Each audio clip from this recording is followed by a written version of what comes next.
আস্তাগফিরুল্লাহ লা হাওলা ওয়ালা কুওয়াতা ইল্লা বিল্লাহিল আলিয়্যিল আযীম। হুজুর, আমরা কি আর মতো চুরি করি না বার হইছেন?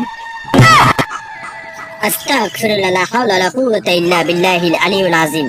এই বেয়াদব, তুমি আমাকে চোর বলেছো কেন? আচ্ছা হুজুর, আমরা যদি শোন না হন তাহলে আমরা এত রাত বারে বারে কি আরে? হুজুর আমরা আরে গেলেছেন গেলে।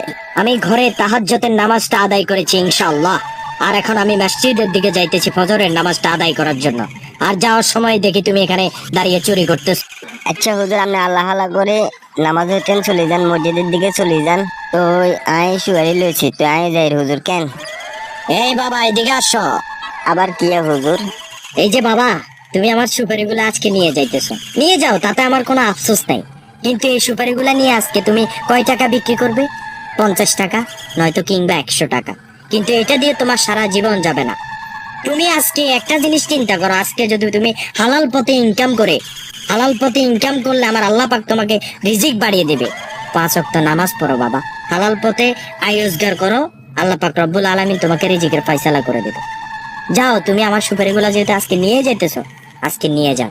তবে তুমি এই মুহূর্তে আমাকে এখন কথা দিয়ে যাও যে তুমি আজকের পর থেকে 5 ওয়াক্ত নামাজ পড়বা, এইসব কাজ আর কখনো জড়িত হবা না। হুজুর আচ্ছা ঠিক আছে, আপনি যা কথা কইছেন দেখবেন হাসা কইছেন, একখানা মিছা করল। আপনার লগে কথা দিতেছি এক যাতে আর শুরু করতেন না।